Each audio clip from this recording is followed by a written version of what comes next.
Twilight bathed Hyde Park in a golden glow, but the Duke of Greyford was far more concerned with the destination of his carriage than the scenery.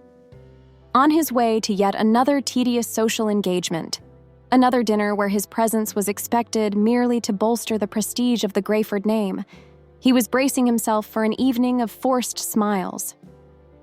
"Edwardson, take the turn at the east gate," the Duke ordered, without even glancing up from his pocket watch. Before the coachman could comply, something on the edge of the square caught the Duke's attention. He straightened in his seat, frowning as he noticed 4 children running carefree across the grass. Their wavy brown hair shimmered under the sunlight, and what struck him as most peculiar was how their faces seemed familiar, uncannily familiar. "Stop the carriage," he commanded, his voice harsher than he had intended. "But your grace, we're already late for—" Now, Edwardson, without waiting for the carriage to come to a full stop, the Duke stepped down, adjusting the folds of his coat as he walked toward the group. There they were, 4 children, nearly identical, with features he recognized as well as his own reflection in the mirror. His throat went dry, but he forced himself to keep moving forward. Nearby, a young woman stood watching, her arms crossed and her brown hair pinned in a messy bun. Her simple dress did little to diminish the natural elegance of her movements. When she noticed him approaching, her green eyes narrowed with suspicion. "May I help you?" she asked, her voice calm but incongruous with the tension in her posture. The Duke hesitated, something he rarely did. He struggled to articulate what he was seeing. "These children, are they yours?" "Yes," she replied without wavering, but there was something guarded in her tone. The Duke glanced back at the boys, who were now staring at him with equal curiosity. One of them, bolder than the rest, stepped forward. "Are you a prince?" the boy asked, raising an eyebrow. The Duke almost laughed. "Not quite. I'm the Duke of Greyford." "He looks important," murmured another of the boys, tugging at the first one's arm. "Are we done here?" the woman asked, clearly impatient. She placed her hands on the shoulders of 2 of the boys, as though shielding them from something invisible. "I don't believe we are," the Duke replied, his voice lower now. "Forgive my bluntness, but these boys, they look remarkably like me." The impact of his words was immediate. The woman's face turned pale, but she quickly composed herself. "Coincidences happen," she said, attempting a nonchalant tone. "Not always," he countered. The tension between them was palpable, sharp enough to cut through the air. Finally, the woman adjusted her bun with trembling fingers and let out a sigh. "If you'll excuse us, we're late for an appointment." She began to lead the children away. The Duke took a step forward, but stopped himself. He couldn't force her to speak, but something deep in his heart told him this wasn't the end.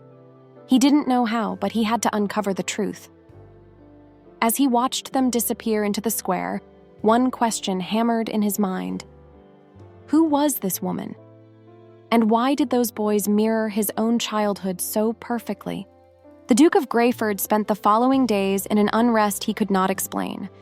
The image of the 4 children, so similar to him, would not leave his mind. He knew it was no coincidence. There was something there, something he needed to understand, even if it meant delving into the most uncomfortable parts of his past. Back in the austere comfort of his mansion in Mayfair, he sat in his study, his fingers drumming on the arm of a leather chair. A stack of correspondence awaited his attention, but he ignored it. His memories led him to an almost forgotten moment years earlier. At the time, he was an ambitious but lost young man, struggling to find purpose after the early death of his parents. He remembered a casual conversation with a doctor at a private hospital in Oxfordshire, where he had offered to make a donation to help families who couldn't have children. At the time, it seemed like an altruistic gesture with no significant implications. However, now the thought that those children could be the result of that decision made his breath quicken. "Jenkins," he called, and the butler appeared within seconds, impeccable as always. "Yes, Your Grace?" Find out everything you can about a woman named Helena Darcy. She has 4 children. I want to know where she lives, what she does, and anything else relevant." The butler hesitated for a moment, clearly uncomfortable with the order, but nodded. "I'll take care of it immediately." While Jenkins worked, the Duke tried to return to his routine. Meetings with ministers, formal dinners, and even preparations for his wedding to Lady Vivian felt like dead weight on his shoulders. He realized that every moment away from the truth about Helena and the children made him more impatient and distracted. 5 days later, Jenkins returned with information. "She lives in a small cottage in Bloomsbury, Your Grace.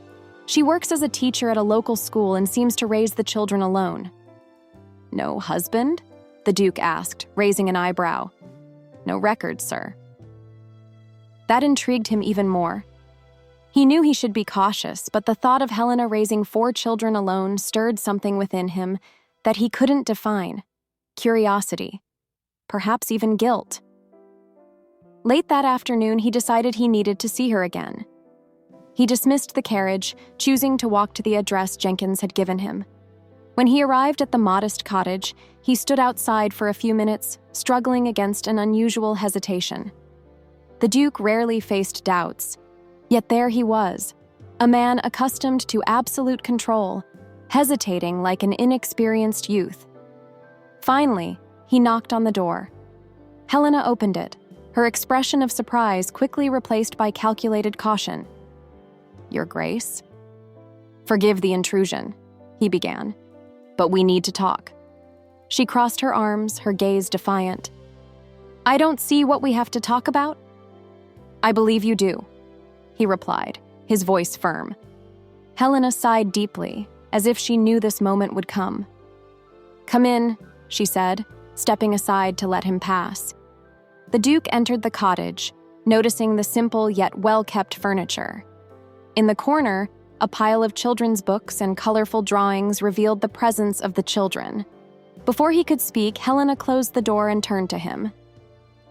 "If you came here to demand answers, I suggest you choose your words carefully," she said. "I didn't come to demand anything," he replied, softening his tone. "I just want to understand, why do those children look identical to me?" Helena hesitated, but her expression hardened. "Because, Your Grace, 8 years ago, I received an anonymous donation from a hospital, and apparently that donation came from you." The revelation hit like a thunderclap, leaving the Duke stunned. He felt the weight of her words as he tried to process their meaning. "They are my children?" he asked, almost in a whisper. "They are my children," Helena corrected firmly. "You were merely the beginning." The Duke remained silent, but his heart pounded erratically. That truth changed everything. And at the same time, it was only the beginning. The silence in Helena Darcy's cottage was almost deafening. The Duke of Greyford felt the weight of her words like a punch to the stomach, something he would never admit aloud. He, a man whose life was meticulously planned, who knew nothing of chaos, now found himself facing a truth impossible to ignore. "I had no idea," he said, his voice deep and controlled. "If I had known that something like this would happen, I never would have." He stopped, realizing there was no way to finish the sentence without sounding arrogant. "Never would have donated?" Helena finished, raising an eyebrow. "I know.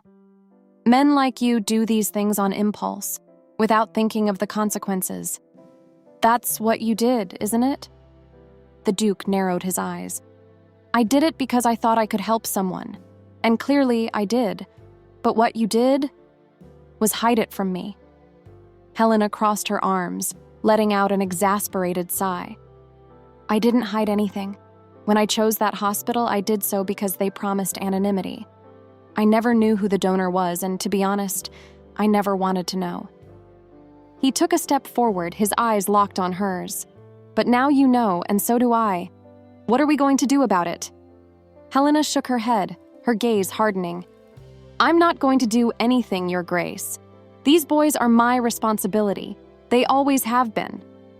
I can't just ignore this, he countered, his voice rising. They are my sons, whether you want to admit it or not. Admitting it doesn't change anything, Helena shot back. You have an entire life established, an impending marriage. What do you think will happen if you, a duke, suddenly claim 4 children born out of wedlock? He hesitated. The mention of Lady Vivian and the carefully arranged marriage by his family echoed in his mind, but the weight of the present moment was greater. I don't know what will happen, he admitted, his voice lower, but I know I won't turn my back on them. Before Helena could respond, lively voices echoed from outside. The cottage door burst open and the 4 boys entered like a small hurricane. Mom, Arthur tried to take my book and I told him he couldn't, said Victor, the most assertive, as Hugo and Benedict laughed. They stopped when they noticed the Duke's presence. Arthur, the boldest, was the first to speak. You again? Mom, did you know he's a Duke? Yes, I know, Helena replied, trying to maintain her composure. The children's eyes sparkled with curiosity as they studied the elegant man standing in the center of the room. Finally, Hugo asked, Are you our uncle or something? The Duke glanced at Helena, waiting for permission. When she didn't answer, he knelt down to the children's level. I'm... He faltered over the words. A friend, Helena quickly interjected, her tone firm. The Duke turned to her, clearly displeased, but didn't argue. Instead, he returned his attention to the boys. And you have impressive names. Arthur, Victor, Hugo, and Benedict, right? The boys nodded, smiling. Arthur tilted his head. You talk like you're important. The Duke laughed for the first time since stepping into the cottage. That's what they say, but I bet you're all much more important than me. That response drew laughter from the children, and for a brief moment, the tension in the room eased. But Helena knew this was only the beginning. When the boys left for another room, she turned to the Duke, her eyes narrowing. I don't know what you're planning, but I won't let you storm into their lives like a hurricane and ruin everything. I'm not the hurricane here, Helena, he replied softly. But I'm not leaving. Not this time. Helena felt the firmness in his voice, and for the first time, she feared that her life and the boys would never be the same. The Duke of Greyford walked back to his carriage through the streets of Bloomsbury with measured steps, but his mind was far from any sense of control. The events at Helena Darcy's cottage had fundamentally changed something in him. For years, his life had been governed by unquestionable duties, the interests of his estate, political alliances, the impending marriage to Lady Vivian. Now, 4 small faces had disrupted his perfect order. When he arrived at the mansion in Mayfair, the reality he had tried to ignore was waiting for him in the main hall. Lady Vivian, impeccably dressed in a lilac gown that brought out her clear eyes, stood as soon as he entered. Edward, she said, addressing him by the name she rarely used. We need to talk. Lady Vivian, he replied with a polite nod. Always a delightful surprise. She raised an eyebrow. Don't be condescending. I'm hearing rumors. The Duke froze. Rumors? She stepped closer, her heels echoing on the marble floor. About a woman in Bloomsbury and children. Vivian, I assure you it's not. Is it not true? Or is it not what it seems? She interrupted, her voice laden with coldness. Please, Edward, if there's anything I despise more than scandals, it's secrets. You owe me an explanation. He knew Lady Vivian was not a woman who accepted vague answers. For a moment, he considered telling the truth. But how could he explain such an absurd story? It's a personal matter, Vivian. Nothing that needs to concern you. Her eyes narrowed. Personal or not, this affects me, Edward. It affects our marriage. He didn't respond. Instead, he walked to the window, watching the carriages passing by. Our marriage is a contract, Vivian, an alliance between 2 families. This arrangement won't be jeopardized by my affairs. She was silent for a moment, but the tension in her posture was unmistakable. Perhaps, she said finally, But don't be mistaken, Edward. If you bring scandal to our name, it will be your responsibility to deal with the consequences. After her departure, the Duke felt the weight of his choices like never before. He knew he needed time, but time seemed a luxury society was unwilling to grant him. The next morning, he returned to Helena's cottage. This time, he didn't knock on the door with hesitation, but with determination. Helena opened it, surprised to see him again so early. "Your Grace," she said, her tone more tired than the day before. "You're becoming a frequent visitor." "I said I wouldn't leave," he replied, with a calmness that masked the turmoil in his mind. She sighed and opened the door, allowing him inside. The boys were not home, giving him the chance to speak with Helena without interruptions. "Why have you come?" she asked, crossing her arms. "To be a part of their lives," he replied bluntly. Helena narrowed her eyes. "Part of their lives? Do you really think you can just show up and start making decisions as if you were a father figure? They don't even know who you are." "Then it's time to tell them the truth," he responded. Helena laughed, but there was no humor in her laughter. "You think they'll understand? Do you think I can just say, 'Oh, this is the man who donated his part and then disappeared for years'? How do you think that will make them feel?" "Better than living a lie," he countered. "And I'm not asking to do this abruptly, but, Helena, they have the right to know, and I have the right to be present." She shook her head, frustrated. "You don't understand what you're asking." "Then help me understand," he said, stepping closer. "Show me what I need to do to earn your trust." Helena remained silent, the intensity of his gaze leaving her speechless. She knew he was sincere, but she also knew that making space for him meant risking the balance she had worked so hard to build. Finally, she sighed. "The boys have a piano lesson tomorrow afternoon. If you really want to try, come pick them up and take them yourself." The Duke smiled, but Helena pointed a finger at him. "But if you hurt even one of them, emotionally or in any other way, I will cast you out of our lives without a second thought." "Understood," he replied, his tone serious. As he left the cottage, something inside Helena faltered. She wanted to believe he could be different, but doubt still whispered in her heart. Could he really put the boys above his own pride? Or was this just another of the illusions that the noble world offered? Only time would tell. The next day, the Duke's promise was tested. He arrived at Helena's cottage punctually as agreed, dressed in simpler clothes, a dark blue coat and gray trousers, in an attempt to appear less intimidating. When Helena opened the door, the four boys ran to him, their voices blending into a deafening chaos. "You really came," said Arthur, the boldest, looking at him with admiration. "Mom said you might back out." "Arthur!" Helena exclaimed, the reproach evident. The Duke laughed, kneeling to meet the boys at eye level. "I'm not the kind to back out, Arthur, especially when it's something important." The boys were thrilled at the idea of the Duke taking them to their piano lesson. With backpacks slung over their shoulders and overflowing energy, they climbed into the carriage, turning the luxurious vehicle into a lively mess. "Do you know how to play the piano?" Hugo asked, staring in fascination at the golden details of the carriage interior.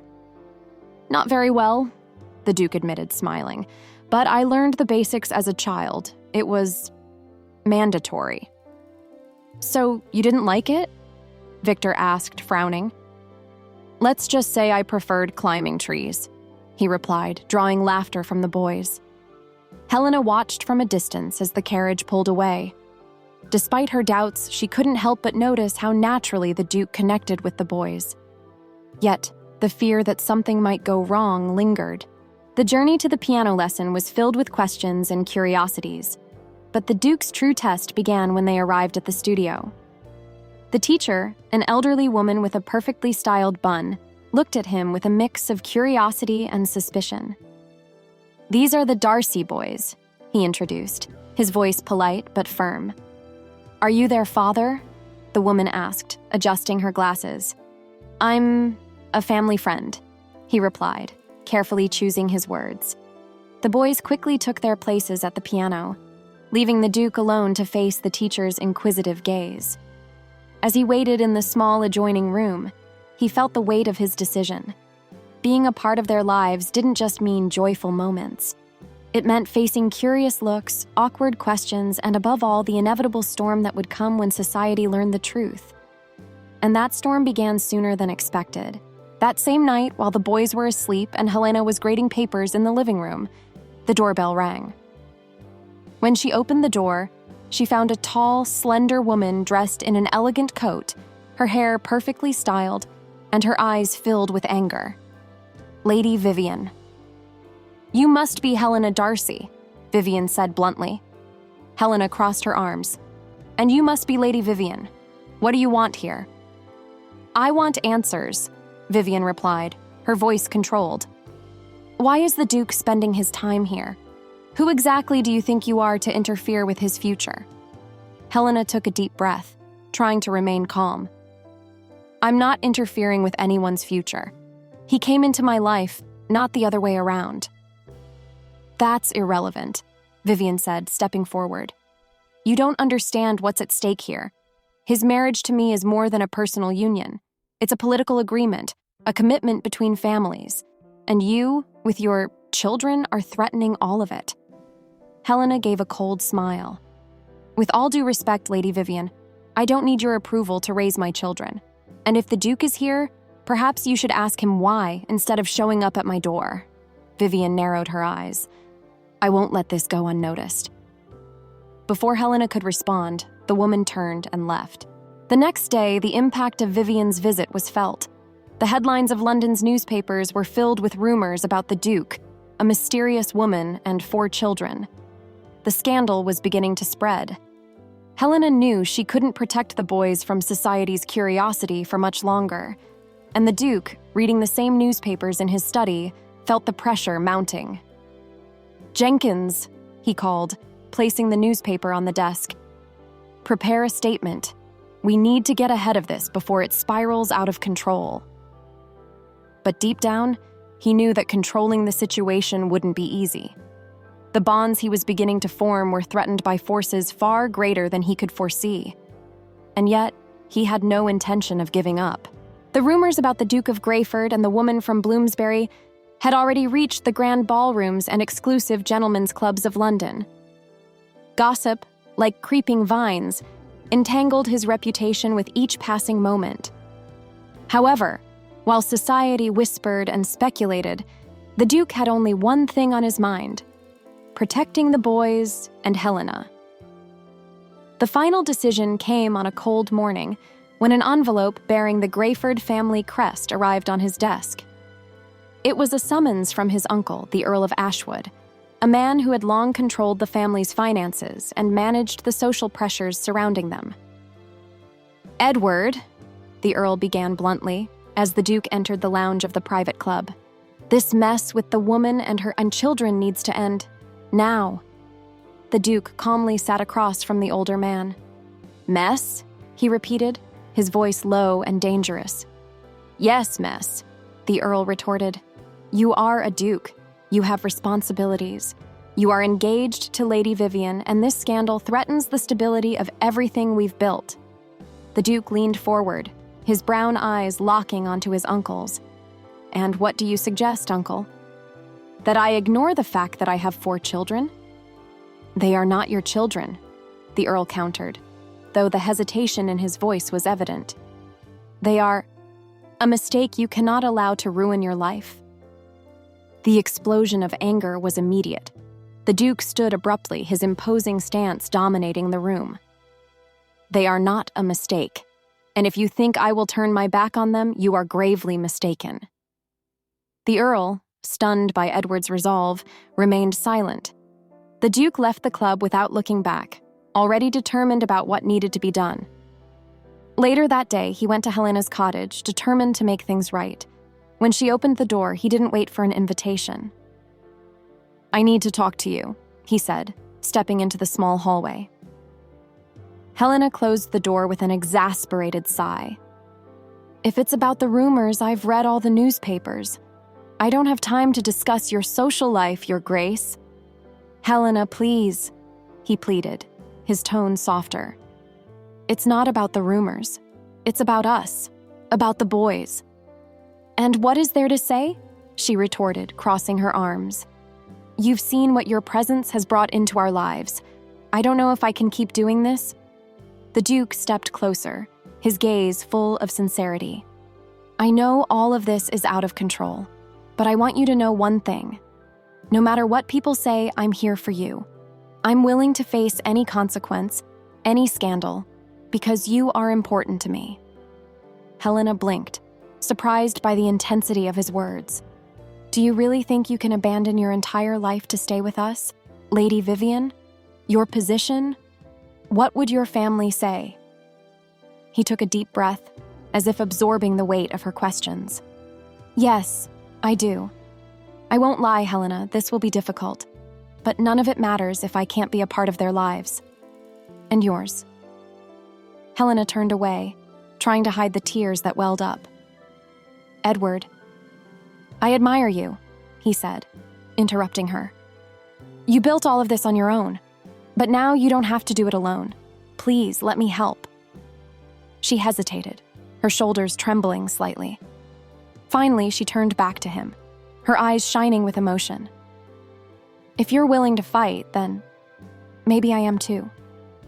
In the following days, the Duke began to reorganize his life. He canceled social commitments and definitively distanced himself from Lady Vivian, a decision that made headlines in every newspaper. Though society reacted with scandal, he remained steadfast. Meanwhile, he dedicated every free moment to the boys. Each afternoon spent with them revealed something new. Victor loved drawing imaginary maps. Hugo had an insatiable curiosity for science. Arthur already displayed the traits of a natural leader, and Benedict was the family's storyteller. They're incredible, he said to Helena one evening, as they watched the boys play in the small garden. They are, aren't they? Helena replied with a smile. He turned to her, his gaze full of determination. And I'll do everything I can to give them a better life, even if it means sacrificing everything I know. Helena didn't respond, but for the first time, she believed he might truly be capable of it. The Duke of Greyford awoke that morning with a feeling he hadn't experienced in years: lightness. Though the social chaos in London still simmered, he knew his decision was made. It was a strange sensation for someone used to calculating every move. Now, his only goal was to follow his heart. However, the lightness was quickly interrupted by an unexpected visit. Jenkins, the butler, announced Lady Vivian, whose arrival was as sudden as it was unwelcome. Lady Vivian, to what do I owe the honor of this visit? He asked, keeping his tone courteous. She entered the room, her posture impeccable, but there was something different about her. It wasn't anger, but a sadness barely contained. I've come seeking clarity, she said, sitting in one of the upholstered chairs. Clarity? He tilted his head, trying to interpret her words. Yes, I want to understand why you chose to ruin everything we built, why you abandoned what was safe for that. Edward sighed, leaning back. Because that, he replied, gesturing vaguely, is life. The boys, Helena. All of this made me realize that living bound by conventions never brought me happiness. They did. For a moment, Vivian remained silent. Finally, she stood. Then it's decided. It is, he confirmed. Vivian pressed her lips together, but there was a hint of respect in her eyes. I hope you find what you're looking for, Edward, and I wish you luck. With that, she left, and the Duke realized that a door in his life had closed, and he was ready for it. That afternoon, he arrived at Helena's cottage with a purpose. When she opened the door, she immediately noticed that something had changed. You're different, she remarked, narrowing her eyes. Because I'm free now, he replied with a smile.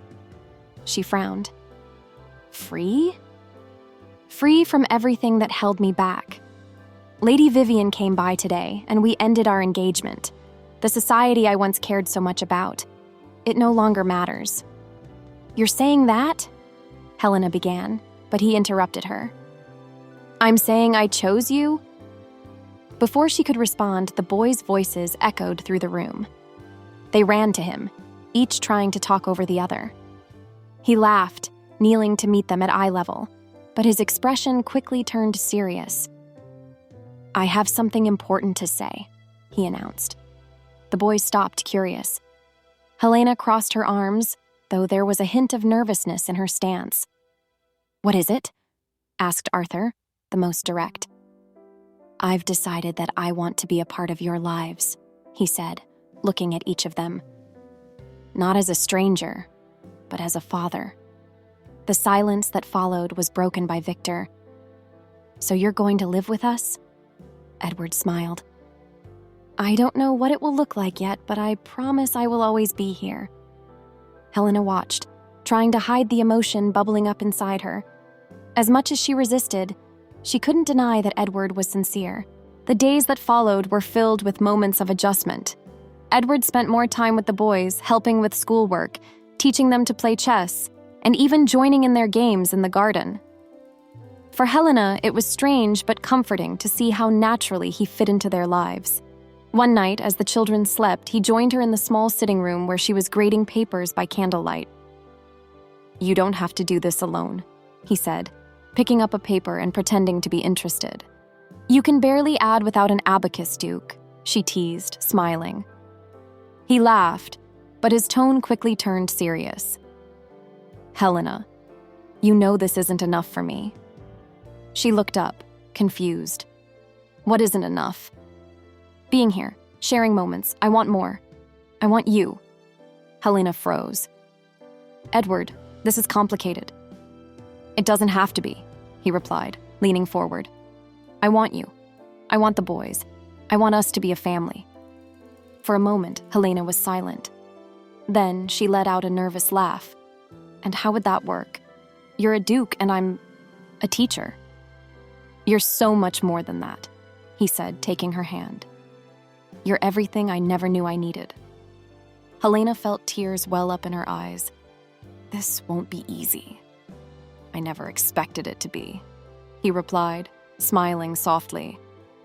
The next day, Edward summoned the remaining courage within him and did something he never imagined.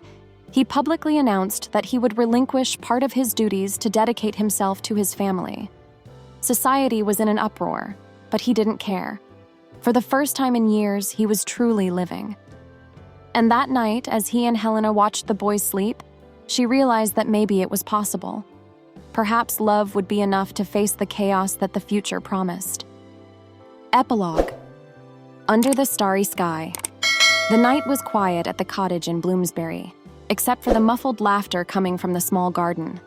The sky, clear and filled with stars, seemed to celebrate the new chapter in the lives of Helena and the Duke of Greyford. They had finally found a balance between the past and the present, but more than that, they had created something extraordinary. A family. Edward, now simply father to the boys, sat on a blanket on the grass, surrounded by all four of them. Arthur held an improvised telescope he and Edward had built together, while Hugo enthusiastically explained constellations. "There! That's Orion!" Hugo exclaimed, pointing to the sky. "How do you know?" Benedict asked, squinting as if he could verify the information just by looking. "Because I read it in the book Papa gave me," Hugo replied, brimming with pride. "Papa?" Edward repeated, a smile lighting up his face. "Yes, you're our father now, aren't you?" Arthur said, as if it were the most obvious thing in the world. Edward glanced at Helena, who was watching from the porch. She smiled and gave a small nod. Yes, he was their father now, and that meant the world to him. Inside the cottage, after the boys had gone to bed, Helena and Edward sat together on the small sofa, a space that was beginning to feel too small for all the moments they now shared there. "Do you think we made the right choice?" Helena asked, her voice low, almost a whisper. Edward took her hand, intertwining his fingers with hers. "I don't know if it was the right choice for the world, but it was the right choice for us, and that's what matters." She studied him for a moment, searching for honesty in his eyes. She found nothing but truth. "I still worry," she admitted, "about the future, about how this will all work." "Helena," he began, turning to her, "I spent years following rules, upholding traditions, living to please others. Now I want to live for me, for you, for the boys. It won't be easy, but nothing worthwhile ever is." She chuckled softly. "That was terribly cliché, you know." "Maybe," he replied, leaning in to kiss her gently. "But it's true." A few weeks later, an intimate celebration officially marked their union.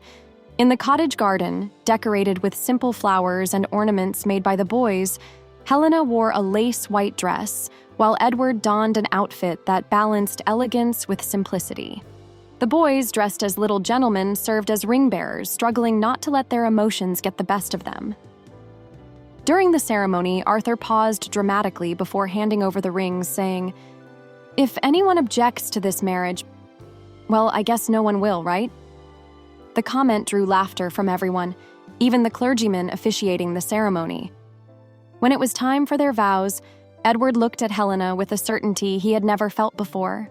"I promise to be here, Helena, in good days and bad, in moments of chaos and quiet nights like this. And I promise we will always find our way together." Helena, tears in her eyes, responded with a smile that lit up the entire setting. "And I promise never to let you fix fans alone again."